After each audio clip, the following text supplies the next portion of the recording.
Hello! విజయ గారండి? అవునండి. ఎవరండి? నమస్తే అండి. నేను ప్రసన్నని మాట్లాడుతున్నాను. ట్రీ మీడియా ఛానల్ నుండి. నమస్తే మేడం. నమస్తే. అది మీరు మెసేజ్ చేశారు మాకు లాస్ట్ 2 డేస్ బ్యాక్. అవును మేడం. మీ ప్రాబ్లమ్ అది మెసేజ్ చేశారు. మనకి ఫ్యామిలీ కౌన్సిలర్ కృష్ణకుమారి గారున్నారండి. ఒక్కసారి మీ ప్రాబ్లమ్ ఏంటి క్లియర్‌గా మేడంతో డిస్కస్ చేయండి. Okay madam. యాహ్! చెప్పమ్మా. నమస్తే మేడం. నమస్తే అమ్మా. మేడం నా పేరు విజయ అండి. హ్మ్. మేము ఖమ్మంలో ఉంటాం మేడం. హ్మ్. మాది మ్యారేజ్ అయ్యి 14 ఇయర్స్ అయింది మేడం. ఆ! నాకు ఇద్దరు అమ్మాయిలున్నారు. ఓకే. నేనొచ్చి ఒక ప్రైవేట్ కంపెనీలో జాబ్ చేస్తున్నాను. మా హస్బెండ్ కూడా ఒక ఫైనాన్స్ కంపెనీలో వర్క్ చేస్తున్నారు. హ్మ్. ఈ లాస్ట్ జనవరి 24 నుంచి మా హస్బెండ్ నాతోనో, పిల్లలతోనో కొంచెం ఆడ్‌గా బిహేవ్ చేస్తున్నారు. ఎప్పట్లాగా కాకుండా మమ్మల్ని దూరంగా పెడుతున్నారనమాట. ఎందుకిలా ఉన్నారు అని మేము 23 నవంబర్‌లో లాస్ట్ ఇయర్ మా మామగారు చనిపోయారు. సో, వాళ్ళ ఫాదర్ చనిపోయారు తర్వాత కొంచెం ఈయన 2 మంత్స్, 3 మంత్స్ అలా ఊళ్ళో ఉన్నారనమాట విజయవాడలో. మా మా అత్తగారి ఊరు విజయవాడ అనమాట. మేము వర్క్ నిమిత్తం ఖమ్మంలో ఉంటాం మేడం. అందువల్ల ఆయన విధిగా ఇబ్బంది పడుతున్నారేమోనని అనుకున్నాము. బట్ అలా కూడా అనిపించలేదు. సో, నేను కొంచెం డౌటొచ్చి ఆయనది వాట్సాప్ అంటే ఎక్కువ సేపు తను ఫోన్‌లోనే ఉంటున్నారనమాట. మాతో మాట్లాడటం తక్కువ, ఫోన్‌లో మాట్లాడటం ఎక్కువగా ఉంది. ఎంతసేపు ఫోన్‌లోనే ఉంటున్నారు.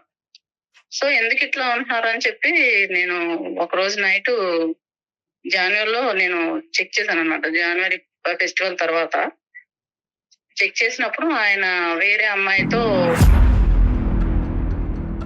చాట్ చేయటం నేను చూసాను. తనతో రిలేషన్‌లో ఉన్నట్టు ఆ చాటింగ్‌ని బట్టి అర్థమైంది మేడం మాకు. ఏముంది విజయ గారు? ఆ చాటింగ్‌లో ఏముందండి? చాటింగ్‌లో ఇక మొత్తం మా పర్సనల్ విషయాలు మొత్తం ఉన్నాయి మేడం. ఈవెన్ మా బెడ్‌రూమ్ విషయాలతో సహా మొత్తం ఆ అమ్మాయితో షేర్ చేసుకుంటున్నారు. ఆ అమ్మాయి ఎవరో ఏంటనేది అంటే నాకు కూడా తెలుసు. వాళ్ళ కలీగ్ అనమాట ఆ అమ్మాయి. మేము ఇలా ఫ్యామిలీ మీటింగ్స్ అవి జరిగినప్పుడు డేస్ అని చెప్పి ఆఫీస్‌లో చేసినప్పుడు మేము వెళ్ళేవాళ్ళం. సో, తను నాకు కూడా పరిచయం ఉందన్నమాట. అంటే పరిచయం మీన్స్ హాయ్ అంటే బై అంతవరకే. సో, తనని నా నేమ్ అది చూడగానే వాట్సాప్ ఇమేజ్ నేను గుర్తుపట్టాను. ఓకే. తన తన కలీగ్ అన్నమాట అమ్మాయి. సో, తను ఫిజికల్ రిలేషన్‌లో కూడా ఉన్నారు వాళ్ళు. ఫిజికల్‌గా కూడా. వీళ్ళిద్దరు. వాళ్ళిద్దరు. ఓకే. జాన్యురీ నుంచి ఎక్కువగా ఉండిందన్నమాట అది. సో, కంప్లీట్‌గా అంతకుముందు నుంచి ఉందేమో తెలీదు. చాటింగ్ మాత్రం నాకు జనవరి నుంచిదే దొరికింది. మరి మీరు అడిగారా అమ్మా? ఏంటిది చాటింగ్ ఏంటి అని ఏమన్నా మీ భర్తని అడగటం జరిగిందా? అడిగాను మేడం. ఆ రోజు నైట్ నేను ఆల్‌మోస్ట్ 1:00కి అలా చెక్ చేశాననమాట. ఏంటి అని చెప్పి ఇదితో వాట్సాప్ చెక్ చేసినప్పుడు చూసాను. హ్మ్. చాట్ చూసినప్పుడు మేడం ఆల్‌మోస్ట్ నేను కొలాప్స్ అయిపోయాననమాట. మీరెప్పుడు అంటే ఊహించలా ఇది? మాకు మ్యారేజ్ అయ్యి 14 ఇయర్స్ అయింది మేడం. అప్పటి వరకు మాకు ఎట్లాంటి డిస్టర్బెన్సెస్ చిన్న చిన్న గొడవలు ఎక్కడైనా ఉంటాయి కదా మేడం. ఆ ఇష్యూస్ తప్ప ఎలాంటి డిస్టర్బెన్స్ లేదు మేడం మాకు. అలాంటిది అది చూసి నేను ఒక 1 అవర్ 2 అవర్స్ అలా ఉండిపోయాననమాట. అయ్యయ్యో! ఎటువంటి అసలు ఆయన మీద అనుమానం గాని అలాంటిది ఎప్పుడు రాలేదు నాకు.